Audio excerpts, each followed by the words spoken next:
Hello everyone, it's George Cuevas and Ross Gurdon here, and welcome to today's podcast. As you can see, a couple of things have changed since our last podcast. We are inside today, and also we've got fresh trims. Yeah, mine's not really that fresh anymore, but Fresher than fresh. It's decent. So today we'll be profiling the first safari park to have opened in the UK, looking at Giles Clarke's new television show, seeing how bilbies are now thriving again in Australia, and also explaining to you the different types of zoo enclosures. But first, let's start with the news. So to start off, Chester Zoo recently announced that they've had 2 Andean bear cubs. I believe it's a boy and a girl. Currently, I don't think they're actually in the main outdoor enclosure. I think they're sort of in the one at the back, so it's quite hard to see them. But I'm sure both of us are planning a visit to go and see them soon, so we'll let you know in episode 3 if you can see them quite well. And it's nice that they've had more cubs, because obviously we saw the last cub, I think in 2016 they had a cub called Melini, I think it was. So it's nice that they're constantly having more babies to boost their population. Only zoo in the UK to have spectacle bears as well, aren't they? Yeah, cubs. They're the only zoo to have like twin, like Andean bear cubs in the UK or something. Yeah, I can't think of any other zoo in the UK, so yeah, it's really quite good. rare in UK zoos, so it's nice to see a few more. And their names are Pacha and Matteo. Yep, that's right. And if you want to find out more about them, just go onto Chester Zoo's Instagram, and there's a video about them on there. So next up, we are looking at the Sri Lankan leopard cubs at Band Zoo. We spoke about these in last month's podcast, but our fellow presenter on the podcast, Mr. George Cuevas, has visited them. So George, tell us a bit about them. So I visited last Friday to see the Sri Lankan leopard cubs, and I kid you not, they are by far the cutest baby animals I have ever seen. They are absolutely tiny. To compare them, actually I have something perfect, bear with me. Don't ask me why I have this lying around, but they are about this size. And I'll put a photo on screen now, and there's one actually sat in like the exact same pose as this. They are literally like, maybe even a bit smaller. They are adorable and tiny. And also, fun fact about leopards actually, when a mother leopard actually licks her cubs, it stimulates the production of vitamin D. It's quite an interesting fact. I didn't actually know that was a thing until a few weeks ago. Yeah, it's a good fact. So, and it's good because usually when cubs are born in the wild, they're sort of like hidden away in like a burrow or something where there's no light to give them that vitamin D. So it's really useful that the mum can provide that for them. Next up, there recently was a fire at the Fife Zoo, unfortunately. It started just after midday on the 5th of July. Luckily, no animals were harmed, but still it must have been very horrible for the zoo. But since the fire has happened, £4,500 has been raised to help the zoo, so hopefully they can rebuild what was lost in the fire. So next up, announced on the 27th of June, the government have said that they're providing an additional £100 million of financial support to support the zoos. That's really good. Up to the end of March, which is very good, especially to make sure none of them struggle and to help the sector rebound quite quickly. The main topic of this podcast is different types of zoo enclosures. There are many different types of zoo enclosures, and these are immersion exhibits. These are exhibits that are lushly planted and naturalistic areas that mimic the animal's wild habitat. Their goal is to immerse the guests in the world of the animals to make them feel like they're in the same space, and to also replicate that, there's lots of naturalistic elements including like waterfalls, sound effects of nature, and many more. Next up is activity-based exhibits. These exhibits are aimed at increasing the fitness levels of animals that live in it by using items to encourage natural behaviours such as foraging, climbing and playing. Next up is affiliative design exhibits. These exhibits aim to create interactions between humans and the animals that live in the enclosure. Often used with primates because they're very social creatures, helps to create positive bonds and memories. These exhibits also allow you to get up close and personal with the animals. Next up is rotational exhibits, and this is where different species of animal are rotated around the same exhibit. A good example of this is Denver Zoo's Predator Ridge, where I believe African wild dogs, spotted hyenas and African lions are rotated around the same exhibit.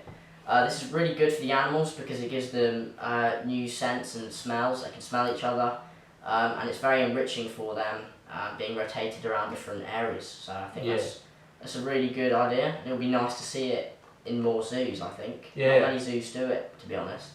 Next up is theme and storyline exhibits, and basically when you're walking through an exhibit on the boards, it will maybe talk about a specific animal's life story. It will show you the development of an animal through its life,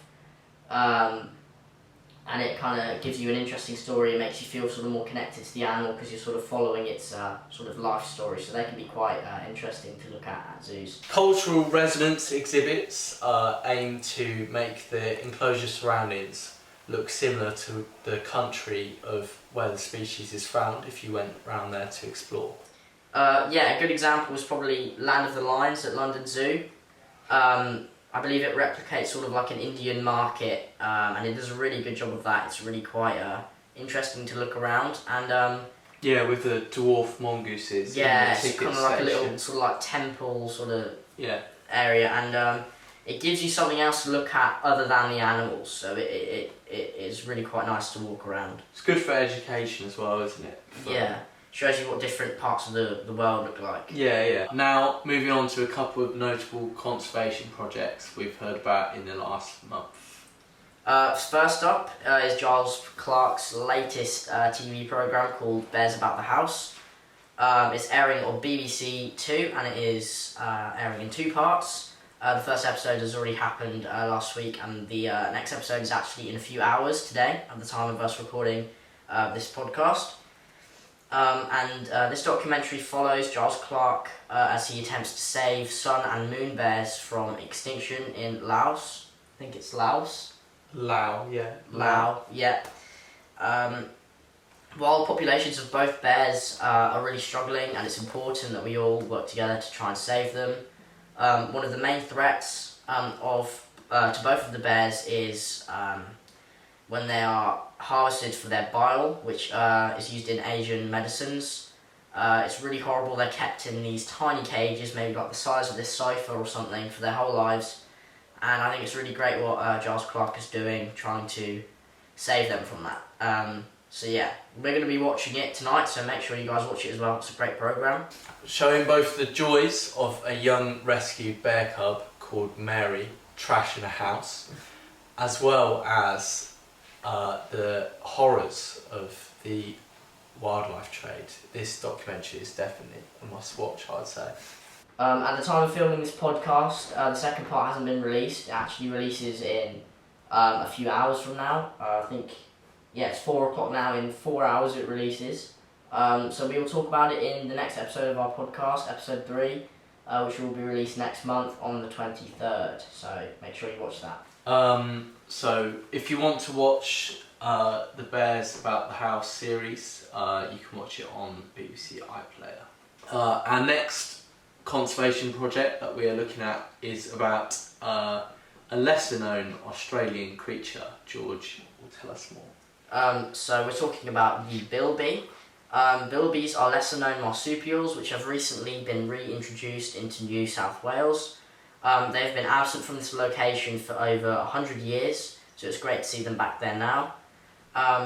They have suffered throughout Australia as well for over the past 2 centuries as a result of being hunted by cats and foxes. Yeah, so the bilbies were released into a 9,500 hectare fenced off area away from feral animals in October 2019 in the, I think, Malay Cliffs National Park. Tell me if I'm wrong. I think that's right. Yeah. Yeah, fingers crossed. If anyone's Australian and wants to correct me, feel free. Let us know in the comments. Yeah, drop it down below. And there has since been a real baby boom. Yeah, that's good for their population, isn't it? Yeah, definitely. So if you live in New South Wales, let us know if you see a bilby. Yeah, definitely. That'll be interesting.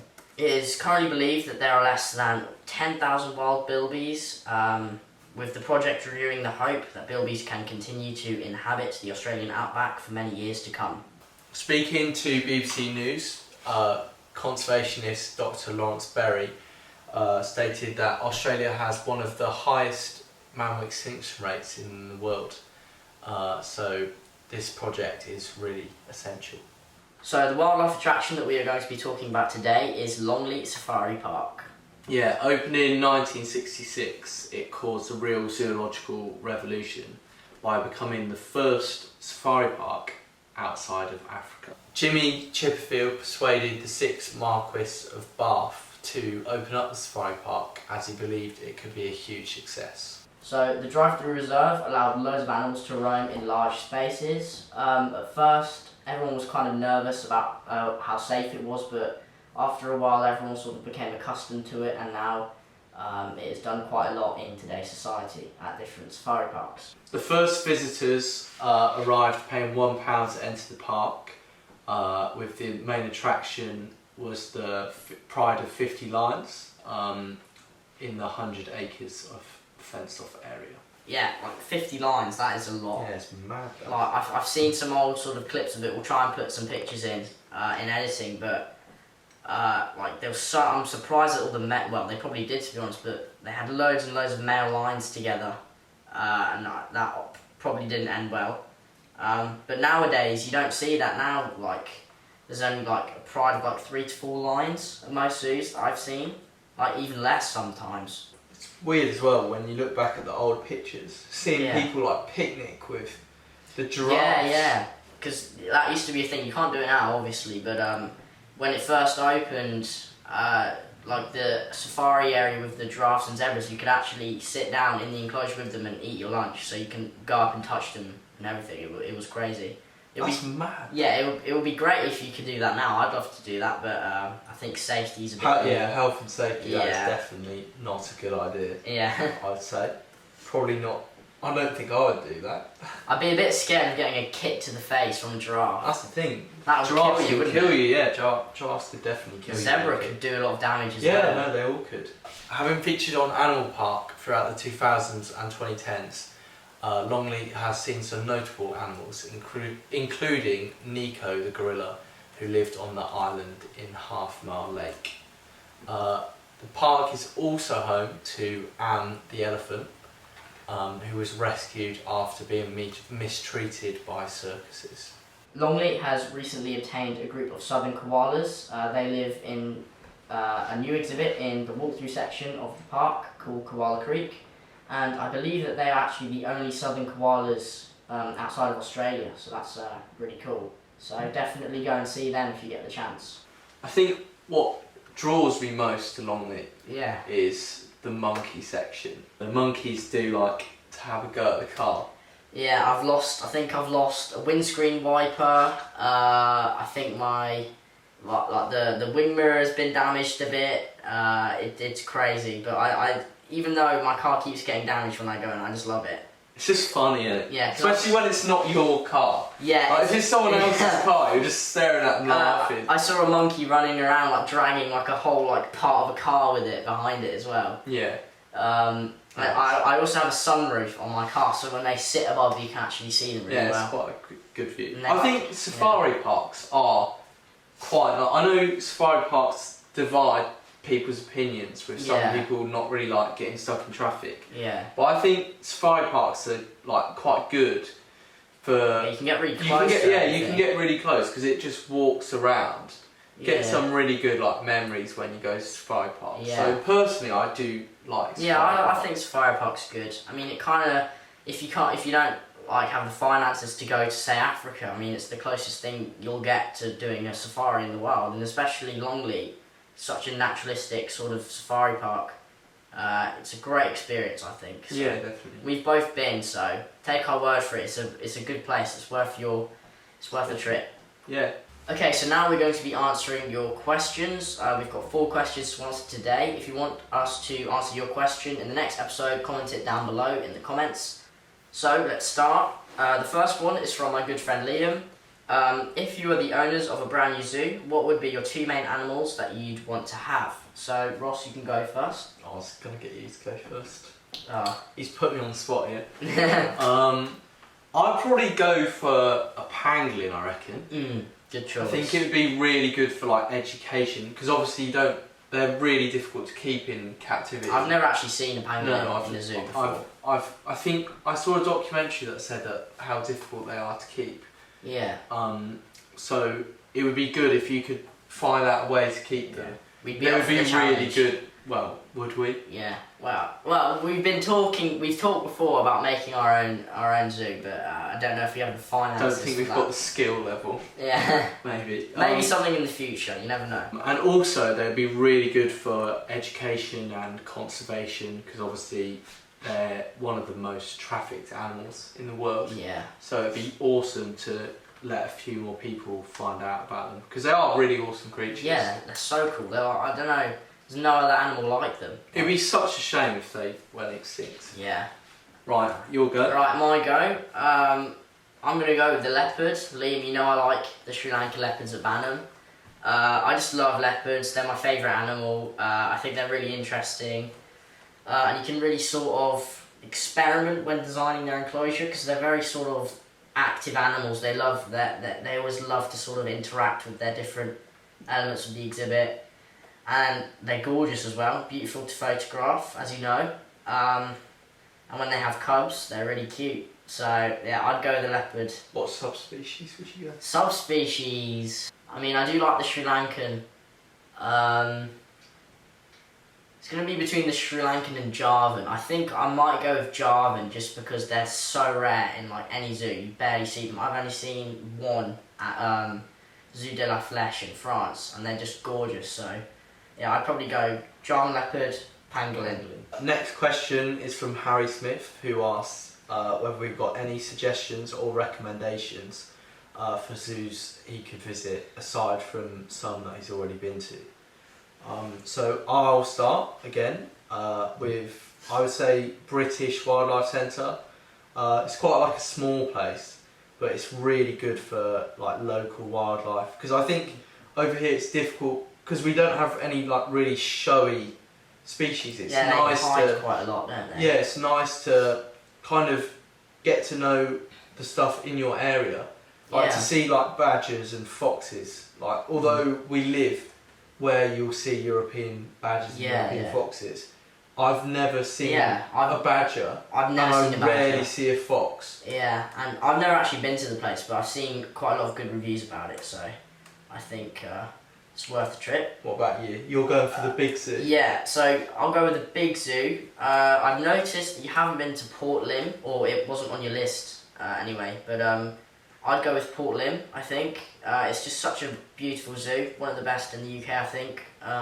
I think it deserves a lot more credit. It's quite unknown. Whenever I go, it's never really that busy. Some good things about the place, they've got some Barbary lions there, which are very rare in captivity. They're actually extinct in the wild. And Port Lim provides wide open spaces for all of their animals. For example, their African experience is massive. You can actually go on a safari truck and drive around. It's absolutely huge. They've got, I think they've got zebra, giraffe, rhino, wildebeest. It's as close as you can get to Africa, pretty much. And you can actually see the sea from there as well, because it takes you up a hill. So it's a very natural sort of area. It gives me sort of nature reserve vibes. It's not very commercial at all. It's just a nice sort of peaceful walk through like a forest or like the English country. And yeah, really recommend a visit there. You can stay overnight there as well. Yeah, you can actually stay in, there's multiple lodges, so you can stay in a lodge next to the lions. You've got one near the bears as well. There's loads. Isn't there a big, I think I saw a picture of a big viewing window where you can stay in a cabin on the tiger enclosure. Yeah. yeah, you can. It like puts you sort of in the enclosure with the tigers. They can sort of walk around you. So we'll have to include a picture of that. yeah, we'll show you pictures of them on screen now as we're talking. But yeah, they're really cool as well. So yeah, I'd really recommend a visit there. Great place. One of the best in the UK. And yeah, let's move on to the next question, which is from Okapi Review, and they are asking, what is our favourite ungulate? I'll go first this time. And I'm going to go with the zebra. As a child, as you know, I was obsessed with zebras. Hence the name Stripy Yoshi. Hence the name Stripy Yoshi, yeah, that's where I got my name. I just thought they looked so like striking, really unique. I love their black and white pattern, and I like how they can be quite sort of feisty as well, quite crazy, and I thought they're quite interesting. Obviously now my favourite animal is leopards, but ungulate wise zebras are still my favourite. What about you? So it's quite a difficult one because there's lots of cool hoofstock species. Don't know, probably giraffe. Giraffes are very like majestic, and there's not really anything similar. And I just can't imagine being that tall, really. Yeah, I mean, it must be hard to walk with a massive, long neck all the time. Yeah, they're really cool. And they have the same amount of bones in their neck as we do. Like, that's just crazy. But yeah. There's just so many cool ungulates, though, isn't there? Yeah, I mean, I also like the topi as well. Yeah. I'll put a picture in. They're quite an unknown and unusual looking animal, but I think they're really cool as well. Yeah, stuff like okapi. Okapi, yeah, there's loads, but if we had to pick one, it'd be zebra and giraffe. Our final question is from Megan Lee Photography, who asks, if you could travel anywhere in the world to photograph one animal, where would you go? Yeah, I'll start. I think actually we have the same answer, don't we? I think we'd both go with India. See, I don't know, I've been thinking about this. Yeah. And I would quite like to go and see the snow monkeys. Oh yeah, like the ones that sit in like the hot springs. I think that would be really cool. Where is that again? Japan. Japan. Yeah, we'll put a picture, but yeah, I've seen that would be really cool because they just chilling. It's like they're just chilling in the hot tub. It's difficult because there's so many places with astounding nature. Like I'm sure it'd be awesome to go to the Amazon. Yeah. Oh wow. Yeah. Or even Africa, or even like I'd love Australia. Yeah, I mean Ross has been to Africa quite a few times already. I'm still yet to go, but yeah. For me, it would be between Africa and India. But to be honest, I'd go with India. Just because of the variety of wildlife they have there. Yeah, there's huge diversity. Yeah, so I'd love to see Indian leopards, and that's also where black leopards are quite common. And my dream sort of shot is to get like a black leopard in like the jungle. And also they've got tigers there, Bengal tigers, Asian elephants, and they've also got Indian rhinos, sloth bear as well. There's loads of cool animals there that I'd love to see. And that is everything we have time for today. We really hope that you have enjoyed this podcast episode. Make sure to tune in for the next podcast coming out on the 23rd of August. And yeah, that's it. Thank you guys for watching, and we'll see you next time. See ya. Peace out.